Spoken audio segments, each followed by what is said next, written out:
Welcome to MetroSTL. I'm your host, Antonio French.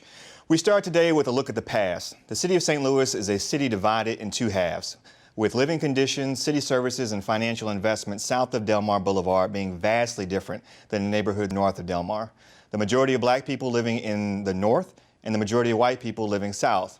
And although the entire city has continued to lose population over the last half century, the neighborhoods of North St. Louis have been hit the hardest, with vacancy rates skyrocketing and property values plummeting.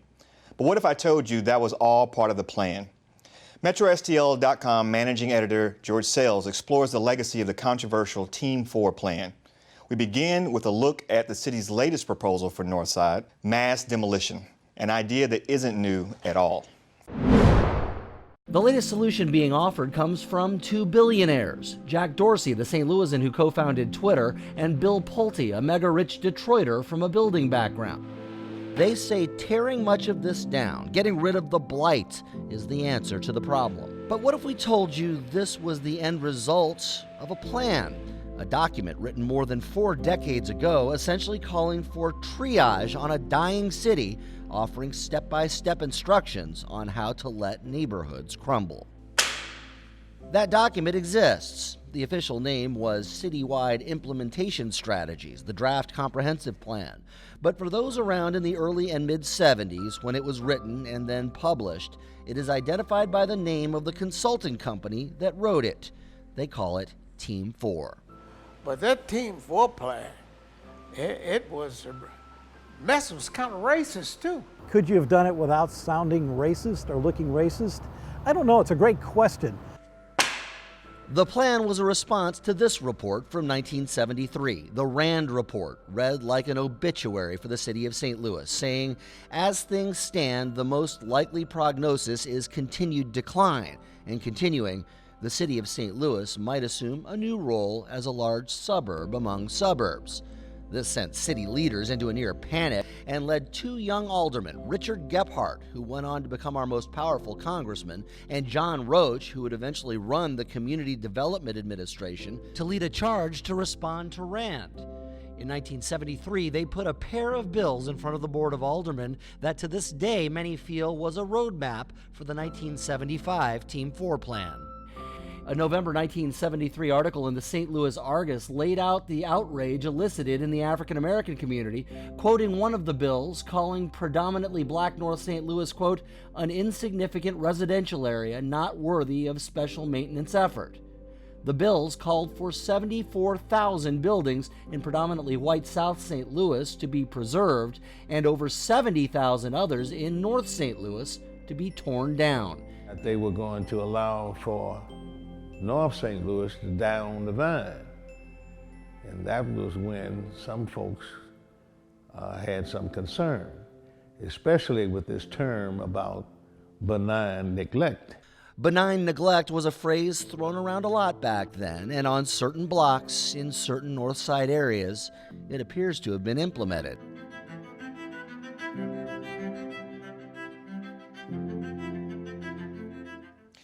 That was an abbreviated version of our report. You can watch the full video at MetroSTL.com. Joining me now is George Sales. George, what an interesting story, man. Did you learn a lot when making this piece? Yeah, it's fascinating because you have to look at a bunch of levels. There's really an onion to this. Race is clearly a factor in what has happened, in how things evolved, and in how the Team 4 plan was laid out. However, you will find some disagreement as to whether race was a factor in actually sitting down and executing the Team 4 plan. In other words, were there a bunch of people sitting around going, this is how we're going to get the African American community? A lot of people would tell you that the answer to that is no, but that it was a direct function of decades and even centuries prior of racist policies going back into the 1800s, and by the time the Team 4 plan was drawn up, poor neighborhood and African American neighborhood were pretty much synonymous. So was it a case that the effect of this plan on the African American community was just not even taken into consideration? It was more looking at what's best for the city, not looking at the effect it could have on particular groups. It was math. It was math. It was we have X number of neighborhoods and we can only put real resources into Y number of neighborhoods. So we should go to the places that have, where we can get the most bang for our buck, I believe is the term that they used. And the places where you were going to get the least bang for your buck were going to be the poor neighborhoods, read the African-American neighborhoods. Yeah. And again, we're going to go on, this is going to be a 4-part series. And moving forward, you're going to hear some discussion about how maybe it should have been approached and how they hope it will be approached moving forward. And it's a study of following some of those triage concepts, but at the same time also taking a much closer look at how people will be affected and doing something for them. I think a line that really stood out at me was Bob Lewis saying that people sometimes don't think about the second half, what happens to the people afterwards. Yeah, so like you said, this is a part of a 4-part series. Looking forward to the next parts. And there was never any acknowledgement that the Team 4 plan actually became policy officially.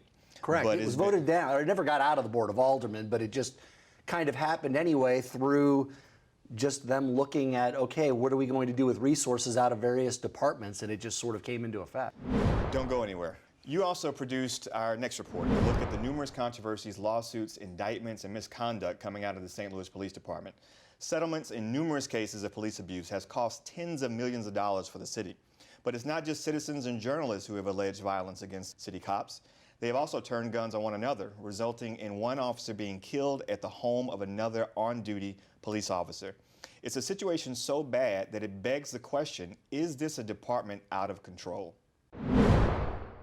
Now the on-duty officer charged in her death is out of jail. A fellow officer shot Green, although Green had already interacted with other officers at the scene. And a St. Louis police lieutenant is under investigation this evening. And what authorities are calling a game of Russian roulette gone horribly wrong. It has been a trying year for the St. Louis Police Department. You need look no further than the slew of headlines that seem almost endless. Officers shooting other officers, a game of Russian roulette ending the life of a young cop, racist social media posts, a prosecutor refusing to allow some officers to appear in court, lawsuits over excessive force, on and on and on. It is raising an uncomfortable question in segments of the community. I've heard people use the phrase out of control in describing the St. Louis Police Department. Well, I certainly think that that's unfair. I think that when you look at the St. Louis Police Department and you look at its culture, we didn't get here overnight. Where you'll find the St. Louis Police are largely as a function of who you ask, and many are likely to answer in some way by referring to the events in and around Ferguson 5 years ago. Well, I think certainly prior to Ferguson in 2014, the relationship between police and the community was very fragile. It continues to be fragile. Ferguson comes up again when you ask the police union about that fragile relationship, but in a different way. Any of your officers have an adversarial feel toward the community that they police? No, not towards the community. I mean, they have an adversarial feel towards some elected officials and even folks in the media who, disparage police and do so based on a false narrative that came out of Ferguson and other places. But many believe the slew of controversies we're seeing right now has roots that go far beyond the unrest of 2014. SLMPD Sergeant Heather Taylor has a particularly interesting take. She's head of the Ethical Society of Police, the group that advocates for the city's African-American officers. She says all the headlines are a function of a new accountability. The behavior, she says, has been there, just not the punishment. I honestly feel that a good majority of these cases would never see the light of day if we didn't have the chief that we have, the restructured internal affairs division and circuit attorney who's willing to prosecute officers who are doing wrong. When people say we're out of control, I'm glad that we are bringing these cases to light, because some of these people we knew should have been fired long ago. There have been problems. We presented the cases to them and they've been, nope, nothing. We're sweeping under the rug, and now these things are coming to light. One example is a list of officers Circuit Attorney Kim Gardner now keeps who she will not allow to testify in court. For a variety of reasons, she says they lack credibility.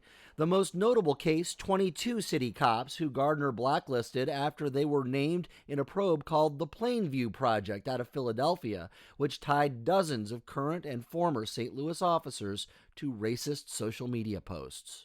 It continues to fuel the mistrust in the criminal justice system with law enforcement, and it makes our jobs harder. So it hurts that victim who wants to call the police but is afraid already of the process of the criminal justice system. It makes it when you see an incident, you fail to want to call the police and be a witness because you're afraid of who you may come in contact with. And many want to know why the current officers involved still have jobs. Many don't in other cities. In Philly, people got fired.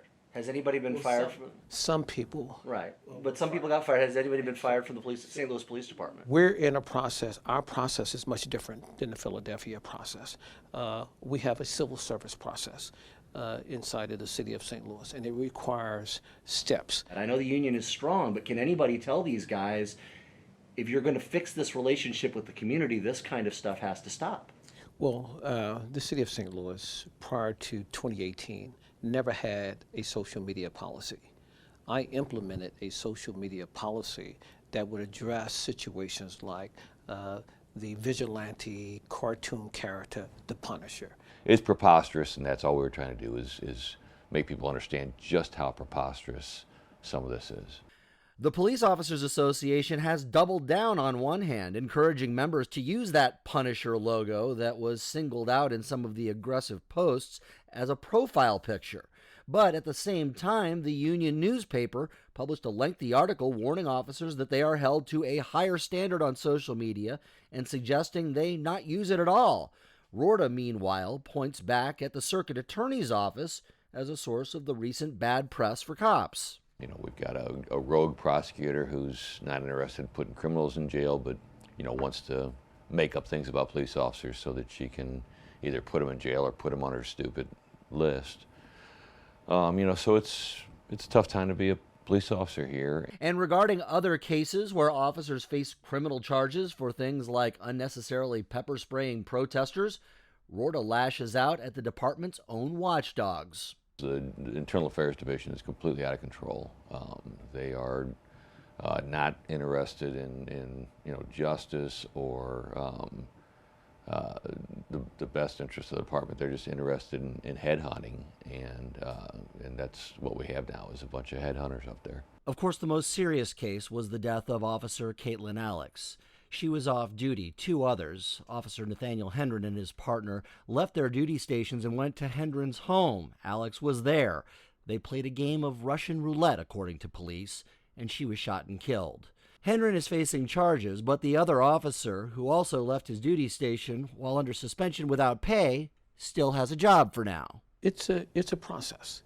It's a process that I respect. I believe in the rule of law, and I respect the process. Does it frustrate you?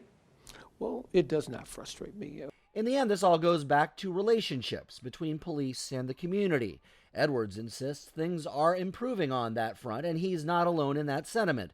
Former St. Louis Chief Dan Isom, who served on the Ferguson Commission, sees progress since those dark days in 2014 when looking at police and how they relate to the public.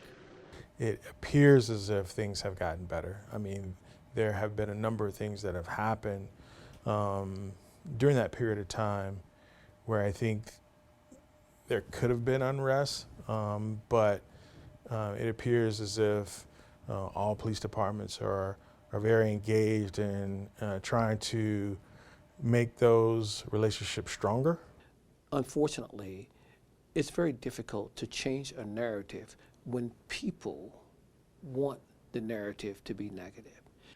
But some within the department believe that narrative has been earned. We can guarantee before the year is out that we'll probably have other officers make front page news before, and there probably have been repeat offenders that our department has overlooked. You heard from a lot of people in this report. A final note now on who you didn't hear from. That's Police Chief John Hayden, who declined to be interviewed. I'm George Sells, MetroSTL.com. Another great piece, George. It is unfortunate that the police chief declined to be interviewed. One of the questions that you probably would have asked him is, does he have the power in this current system to discipline these officers the way he needs to in order to maintain control? And that's the question that we asked pretty much everyone we spoke to, is kind of who's in charge.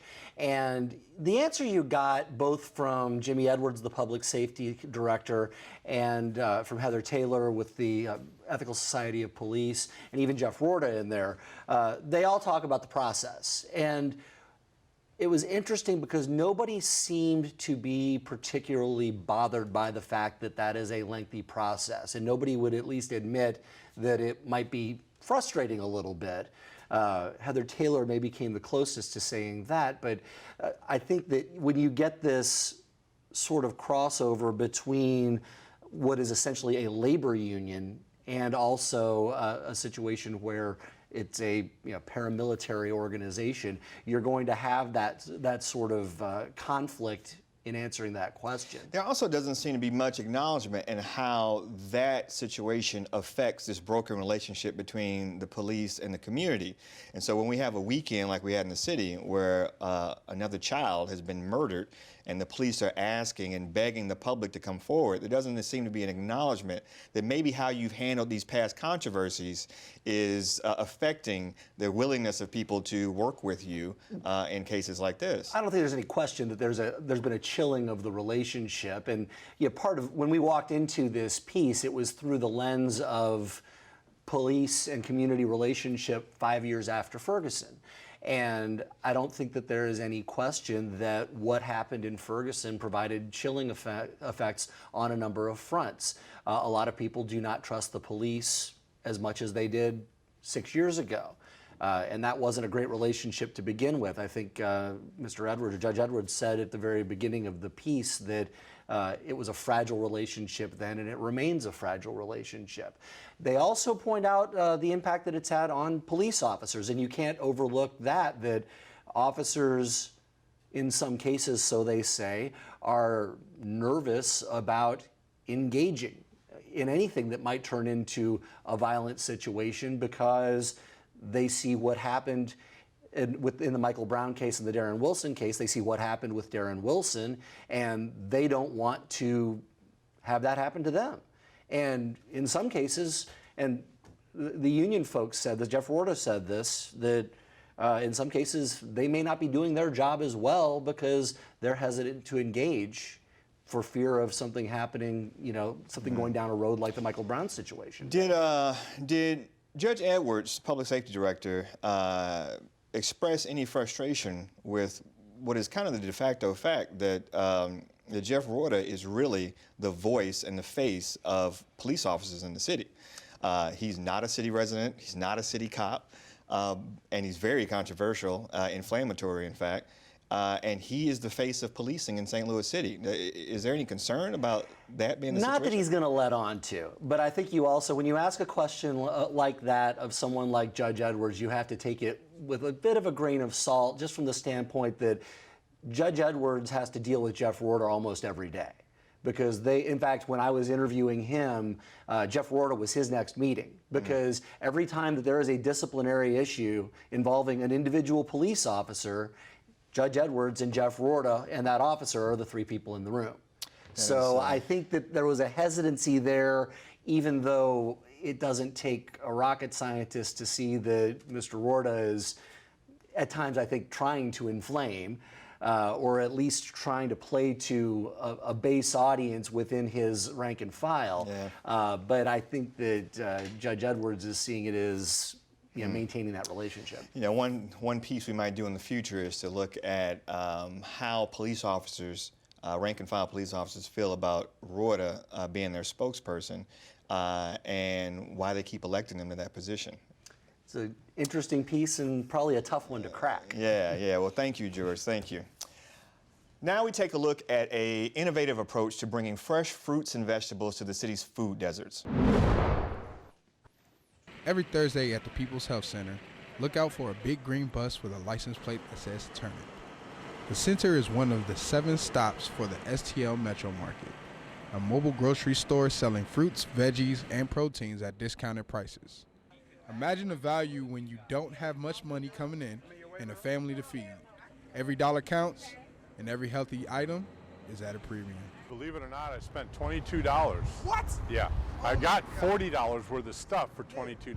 That's crazy. Yeah, they give you great deals here. You cannot get this in a store. There's no way. No way.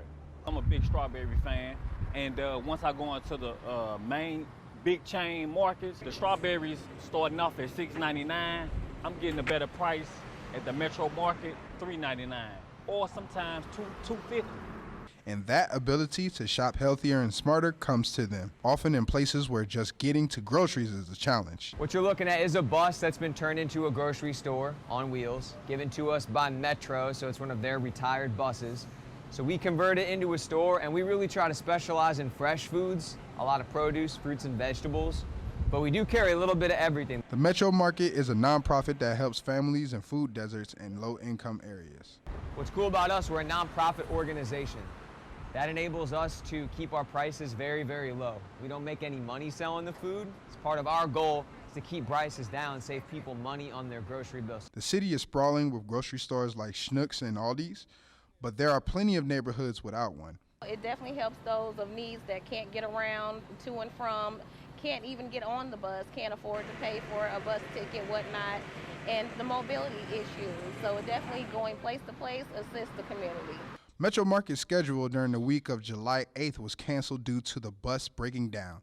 However, city residents and fellow mobile stores supported them on social media, trying to help them make a strong return. They definitely compensated coming up here days, even when we were closed on the 4th. So that was awesome. We have good relationships with everyone that comes and shops. It's a lot of regular customers, people that are coming week after week, so we get to know people. So, you know, they'll give us a little trouble, you know, they'll make fun of us lovingly, wondering where we were and stuff, but we miss them, they miss us. I think the response has been positive. People are glad to see that we're back in action. This is a caring program that's helping everybody out, and they're doing it because they want to give back to the community. And just because of that, I want to give back to the community by using their service. So when they come here, we want to buy all their stuff out. When you're coming out of your doctor's appointment and you may be waiting on your car ride or bus or anything, and you have this right here in front of you, you don't have to go to this grocery store that you can't get to, possibly. Vance Brinkley, MetroSTL.com. Joining me now is Vance Brinkley. What a great story, Vance. Thank you. So how long has this been around? It's been around for about 5 years. Originally started as a project by a couple of students from different universities. One is from Wash U, and then you have two from St. Louis University. And pretty much they found out that there were several food deserts around northern St. Louis. So what they wanted to do is be able to have a mobile market that provides low prices for organic products for customers who are in these food deserts. So they got a city bus, rehabbed it, turned it into a mobile grocery store. Yes, sir. And they go places every day or once a week? How often do they go out? They go to 7 stops around the city once a week. So Okay. they have a schedule that is on stlmetromarket.com that you can actually go to so you could check out the different stops, but they stop at one specific spot each week. Wow. And they have 7 different stops. So people know where to meet them. About how many people do you think they serve a week? Well, originally Lucas was telling me they had maybe 18 to 20 people come in per hour at the Metro Market. Now they have between 50 to 60 people come in each hour at the market. And that number continues to grow just due to the sheer fact that people are kind of spreading the word of STL Metro Market by word of mouth. And with that word of mouth just comes people who would just randomly show up and say, oh, I heard about this from a friend. I want to see, you know, what they have. And then as soon as you go up inside of the bus, like there's just tons of like products everywhere. Right. It's crazy. Well, we're happy to help spread the word here. Thanks for your story. And now, a final thought. This weekend, many people marked the 5-year anniversary of the killing of teenager Michael Brown Jr. by Ferguson police officer Darren Wilson. That killing, of course, sparked months of protest and unrest, costing the region many millions of dollars, made the small suburban town of Ferguson synonymous around the world with racism and police brutality, and made St. Louis ground zero for a national call for police reform. While many recognize the occasion by calling for peace, cooperation, and unity, one man who has unfortunately been allowed for too long to be the face of policing in St. Louis decided to pour salt on the wounds of a still grieving family and community. Jeff Rorter, a failed police officer himself, who was fired by the city of Arnold in 2001 for filing false reports and lying about his bosses. This man, who does not live in St. Louis City and has never been a St. Louis police officer, has for some reason been hired and rehired over and over again by the St. Louis Police Union to be their spokesman. And what did he have to say on this solemn day as we remembered one of the darkest times in recent St. Louis history? He posted on Facebook a photo of a smiling Darren Wilson in his Ferguson police uniform with a message, "Happy Alive Day, Darren." Jeff Rorter is one of the reasons St. Louis police remain as divided from the communities they serve and patrol today as they were 5 years ago. While the Brown family remembered their child's violent death, another family experienced the same thing. 7-year-old Xavier Usanga was playing in front of his house on Monday around 5 o'clock, just days before he was to start his new school year, when he and an 18-year-old kid were shot. Xavier died. He was the 11th child in our city to die by gunfire just since June. As expected, the mayor said she was sick and outraged. Police leaders went on TV and pleaded for the public to come forward with information. They said they know that people know who shot and murdered these children. They say they are not getting the calls and tips that they need to find the murderers. They chastised the community for not knocking on doors themselves and finding out who committed these recent murders. They said they need the community to step up. Let me tell you something. As long as the St. Louis Police Department has a reputation for being one of the most violent police departments in the country, they will not have the support and the cooperation from the community they chastised this week. As long as the St. Louis Police Department allows a man like Jeff Rorter to be the public face of policing in St. Louis, they will never have the trust and relationships they need in order to make our city safer. And as long as the city's public safety leadership, including Mayor Lyda Crewson, Public Safety Director Jimmy Edwards, and Police Chief John Hayden, continue to prove either unwilling or incapable of holding their officers accountable for abuses and behavior, St. Louis will remain a place where the majority of murders go unsolved, where every year 2,000 people are shot, a city known as one of the most violent places in America, a place where every year more people move away from than move to. Don't accuse my community for not stepping up when you yourselves have not stepped up to clean your own house. Don't chastise others for not snitching when your own officers maintain the same no snitching policy when it comes to lawbreakers and criminals within the department. 5 years after Ferguson, we should all understand by now that making our city safer requires, it demands, that we improve this broken relationship between the police and the black community. That means that the police department and police officers have a major role to play in that. And it should start with getting rid of Jeff Rorter or admitting that he does accurately reflect the attitudes of most city cops. And if that's true, God help us all. Thanks for watching. I'm Antonio French. Until next time, be safe out there.